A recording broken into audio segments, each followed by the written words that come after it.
Children, this is social science class for 8th standard, 4th chapter in history, tribals, Dikus and the vision of a golden age. In this lesson, we will be studying about the tribals living in India.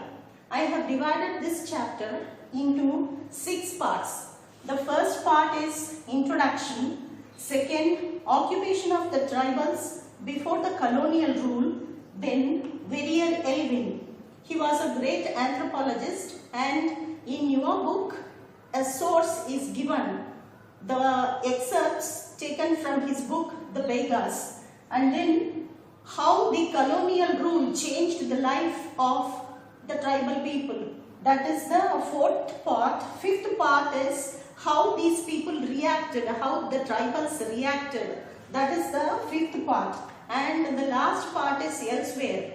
Not only in India, in other parts of the world also, the tribals were not treated well. And this is the decision of this lesson. Now this is chapter 4. In this chapter, this is the essential question. Had the tribals been successful in their revolts, what will be the condition of the tribals in present scenario? This you keep in mind, and at the end of the lesson, please think about it and write a few words. And these are the major points which we have already seen. Now, the learning outcomes. After learning this, you will be able to do all this. You will be able to list some of the tribal communities in India. Then you will be able to write about their occupation before the advent of the Europeans in India. Then you will be able to discuss the plight of the tribals under the colonial rule, under the British rule you may say, and you will be able to describe the revolts they did against the British rule. And then the last one is about elsewhere. Now these are the difficult terms. The first term is sleeper. Sleeper is a wooden plank that was used in those days between two rails, two parallel railway lines. These two parallel rails. It was a sleeper, and you will come across these words in your lesson. Number 2 is beaver. Beaver is another term for shifting cultivation or juke cultivation. Third one, fallow. Fallow means leaving a land uncultivated to regain the fertility. And mahua. Mahua is a type of tree, and from this tree the tribal people used to collect the flowers and seeds for various purposes. And this is sal tree. This also is used by them even now. And Vaishnav. Vaishnav is the term used for those who follow Lord Vishnu. Now some other difficult words are there. Now this is the activity, and you have to match these words with these pictures. What is this, what is this, and all these words are given in brackets, and you have to do the activity. And now general introduction, in which you will be learning about some of the major tribal groups in India. These are some of the major tribal groups. See, the Gaddis and Wangujas in Himachal Pradesh, in parts of Kashmir and in Punjab hills. Then you have Saharias, Bhils, then Radhwas, Banjaras in many places. Here, then in Madhya Pradesh, and then in Andhra Pradesh and Telangana, in Telugu speaking areas also. So this map is available in your text. And Dongriya Khanda tribe. These people live near Niyamgiri hills. And please, dear children, you browse the net for knowing more about the Niyamgiri hills and the problem which the tribals have now. Next, the Bhils. The Bhils have been mentioned even in the Ramayana. You might have been knowing about Shabari, Mata Shabari. She used to give these selected fruits to Lord Rama. So these people belong to, Shabari belong to this tribe, Bhil. Bhil means in South Indian languages, Dravidian languages, Villu or Billu, that is the bow. So they were great archers, so this name was given to them. Next, Santals. See, Santals live in Jharkhand, in West Bengal and in parts of Chhattisgarh and Orissa. Okay. Now the Gonds. The Gonds are Central Indian tribal people. Last year in 7th standard you might have learnt about the Gondwana kingdom, and you might have learnt about Rani Durgavati. She married a Gond tribal leader, and that is why the Gonds were very famous. And now the Gonds live in central parts of India, and their main occupation comes under these 4 categories. As we have already seen, they may be herders, they may be hunters and gatherers, and they may be shifting cultivators, they may be settled agriculturists. And Van Gujars. Mostly Van Gujars live in Himachal Pradesh, Punjab hills and Kashmir area and parts of Rajasthan. And some of them are following Islam religion, and recently some years before, the Gujars wanted to make themselves listed under a certain category. Now Banjaras. See, the Banjara dress. If you say Banjara, you will have the imagination of a Banjara tribal girl or tribal boy with beautifully colored attire, the robes. They are very good in embroidery work, especially with mirrors and small chunkies. And the Khasis are the major tribal groups. They live in Meghalaya area. Khasi, Garo, Jaintia, these are the hills, and these people live in this area, Meghalaya. And Sentinelese and Jarwas, these people live in Andaman and Nicobar Islands, and their number is very less, and they do not have even outside contact.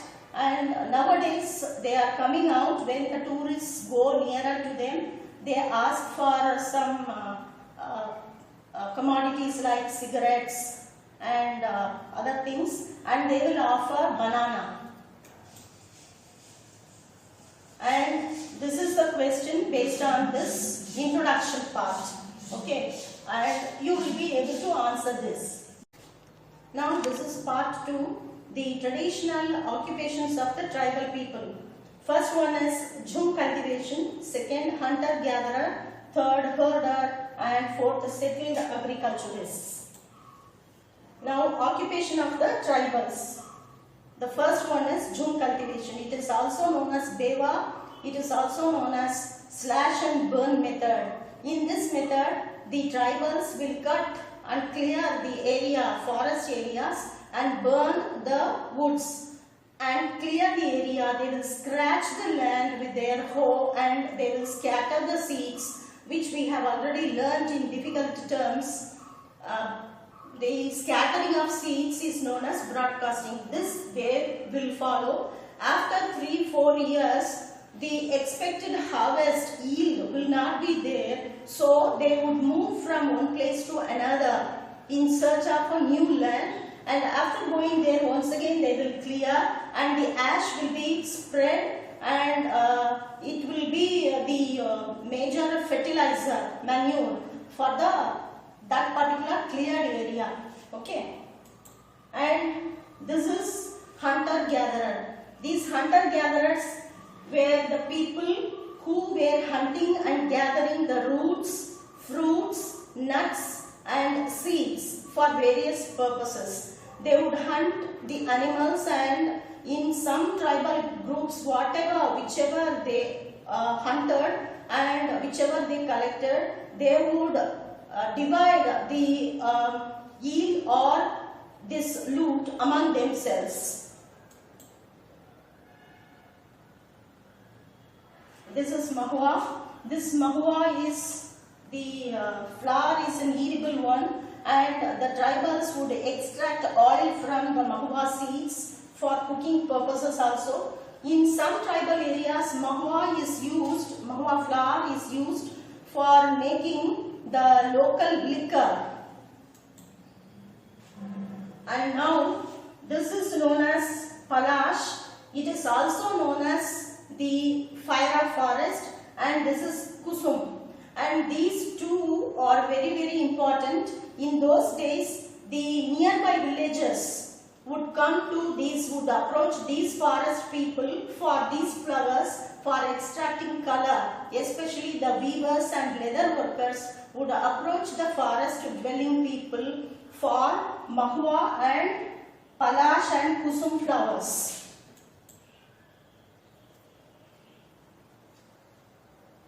And hunter-gatherers. See people, the hunter-gatherers were the most affected people because they would collect everything. They would go interior parts of the forest, they would collect everything, and sometimes they would process their items and they would go to the nearer villages to sell their produce. There they would find the traders, trading agents cheating them. Okay. And even money lenders would approach them for giving loans for high interest, for high rate of interest. So these people, as these people were affected by the money lenders, by the traders and trading agents, the tribal people never liked these people because they exploited them. These people were known as the Dikus. And now occupation of the tribals, the third one, herders. Here you have to remember this. They would exchange, they would rear the animals, they would exchange the animal products, milk and milk products in the nearby villages, and important people were the Van Gujars. The Van Gujars and Labadis of Andhra Pradesh were cattle breeders. And the Gadis of Kulu, they were shepherds, they were hearing the sheep. And the Bakarwalas, as the name denotes, they would rear the bakar, the goats. Okay. Now the fourth one and the last one, they were settled agriculturists. Some of them were settled agriculturists, and they plowed the land and sowed the seeds, and they did not broadcast. And after the harvest, they will also leave the areas fallow. Okay. And the Munda region, in central Chota Nagpur area, these people were having a communal property, the land as communal property, and whatever they would divide the profit also, and they would share the work also. And the Mundas of Chota Nagpur is important.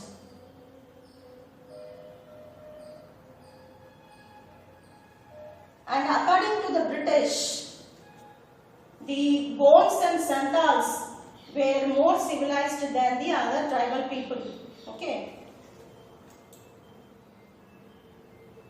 And this you have to attempt later. Now part 3.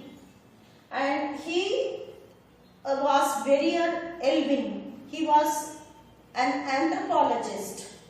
He was a subject of Great Britain. He came to India in order to research in the tribal areas. But after coming here, he lived among themselves in central part of India. He lived among many tribal people. And who is an anthropologist? An anthropologist studies and makes researches in the human behavior and human culture and activities. And Warrior Elwin, he wrote several books. One such book is The Beigas. In the Beigas book, he had noted down, recorded the activities of the males and females of the Beigas from the month of Chaitra up to the month of Magh. Whichever they had done, he had recorded. And this is the history of Warrior Elwin, and you can browse any website, you will get this information. And she was Leela Elwin. She passed away in some years back in 2013. And some of you children may not be knowing the months, names of the months in Indian languages. That is why these are given. And he had written whatever they had done, the Beigas had done from the month of Chaitra up to Magh. Okay. And in the part of source 1, he has given everything, the activities of the people. Of all the Adivasis, the Beigas were the best hunters according to him. Okay. The calendar of activities as given by Warrior Elwin, it begins from the Chaitra month up to Magh. He has written. These are some of the activities that had taken place in every month in those days. And he had written up to Magh. He had listed out all the activities.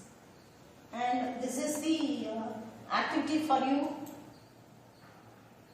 Now part 4, who were affected under the tribal people. The first one discussed in your textbook is about the tribal chieftains. Before the colonial rule, the tribal chieftains enjoyed considerable amount of power and authority, economically as well as politically. They could even have a band of police for their protection. Now after the British rule, that is during the British rule, after the commencement of the British, what had happened to them? The powers of the tribal people were seized, were confiscated. Only the titular powers were given to them, and they were asked not to have any police. They were asked even to punish their brethren for not obeying the rules of the British. This the chieftains hated very much. The chieftains from time to time were asked to collect more taxes also from their own community people, which the tribal chieftains did not like. So they did not like the colonial rule. These were the changes regarding the tribal chieftains. Number 2, what had happened to Jhum cultivation? Children, from place to place, the Jhum cultivators moved, and the British, who were aiming at collection of taxes, were not able to count these people. For survey, it was very difficult for them. So what had happened, they asked them to settle in one place. Okay, it was agreed, but the land given to them was not at all good. There would not be any water, or the area would not be level, or it would be rocky. It would not be conducive for cultivation. So the tribals rebelled, especially in northeast. So the British had to accept that in northeast the Jhum cultivators could continue their occupation.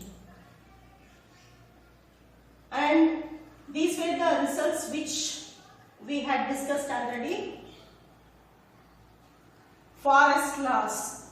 Children, the entire forest now under the new forest law of the British became the property of the state. The tribals were evacuated from the forests. What had happened now? See, the new forest laws implemented by the British had made the entire forest area as a state property. The tribals who were living in these forest areas were asked to quit. They were evacuated, they were sent out of their habitat. This affected them mostly because they depended upon only the forest for their economic activity, for their food, for their livelihood, for everything they depended upon the forest. Now forest was now out of their hands. So they went out. Some of them joined as forced laborers in the nearby cities. Some of them went to the nearer villages and worked as laborers in the farms, in the fields of the village agriculturists. And jhum cultivation now they could not continue. But there was a problem for the British people. Now everybody went out of the forest area.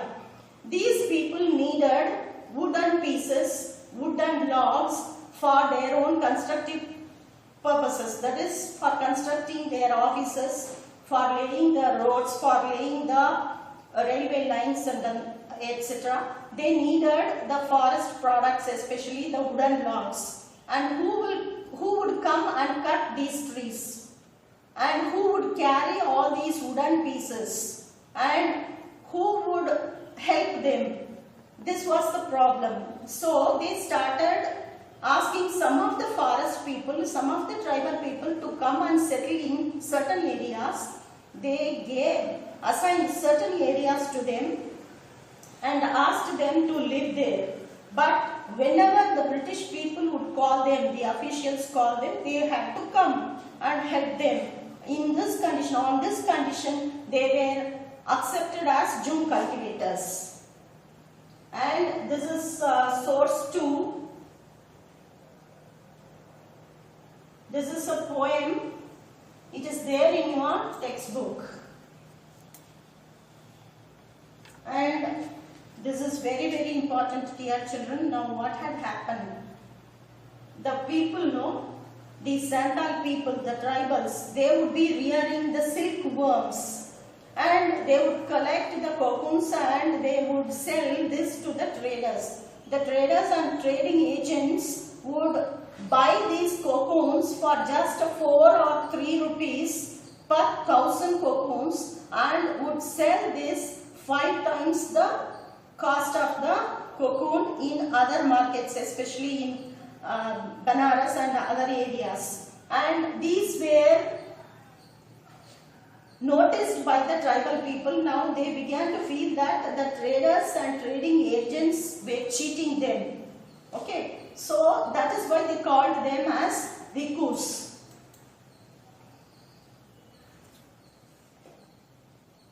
Now, under the forest laws, most of the people were sent out of the forest area. Some worked as forced laborers in the nearby lands of the agriculturist farmers. Some went to cities and some were going to the plantation areas in Assam and other places to work in tea estates. And there also their plight was very pathetic. And in Chota Nagpur area, the people were engaging themselves in mining also. And this is part 4, test part. It is there. You have to say whether these sentences are true or false. It is available in PPT. And now, closer look. The consequences of the colonial rule, the forest law and their domination and their exploitation. All these led to the rebellion. See here, the Kols rebelled in 1831, the Santals rebelled in 1855, the Basta rebellion was there in 1910, and Warli is the coastal area in Maharashtra, and Warli revolt in Maharashtra in 1940. And the next one, rebellion by other tribals under Birsa Munda. And Birsa Munda, his name is being mentioned in the textbook in the beginning itself. And before seeing his contribution to the tribals, we will see about the Mundas. The Munda tribes mostly live in Jharkhand, some parts of West Bengal, Chhattisgarh, Orissa and Bihar. And generally, They follow the customs of Hinduism. Some of them worship the sun god, and some of them embraced themselves Christianity. And it is Birsa Munda. You might have heard about him.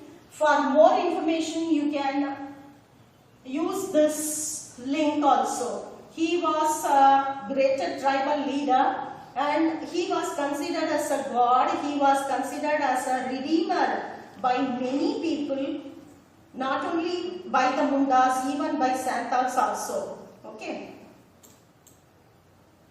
And Birsa Munda belonged to a poor family, and his father, whenever he did not have any work, he moved from place to place. So as a child, Birsa Munda also moved from place to place, and when he was an adolescent, he joined a missionary school, and there he studied, and afterwards he came across a Vaishnavite saint, and he lived with him for some time, and the ideals of these great philosophers and saints and the missionaries influenced him a lot, and that is why he asked the people to quit sorcery, superstitions, and he asked his tribal people not to drink liquor, and he had a great vision, a golden vision of the Mundas. In the past, how the Mundas lived, and now how they are living.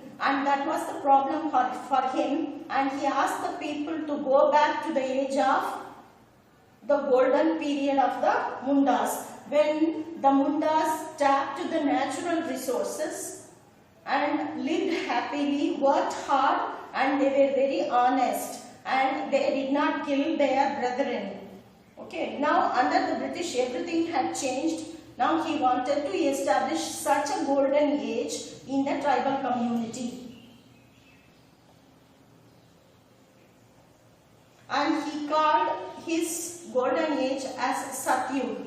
These are the points. It would be helpful for you for writing your paragraph type question. So,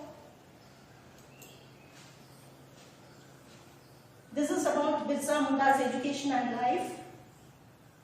And after this, two important points you have to remember.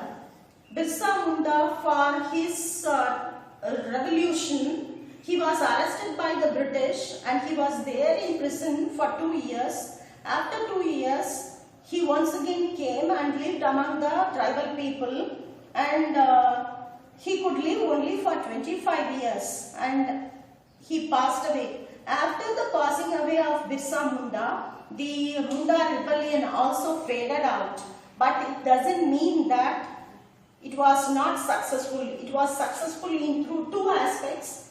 The tribal rebellion under Birsa Munda made the colonial rule to think about the tribal people and to make some changes in their forest laws. And the tribals showed that they could fight against anybody who were exploiting them.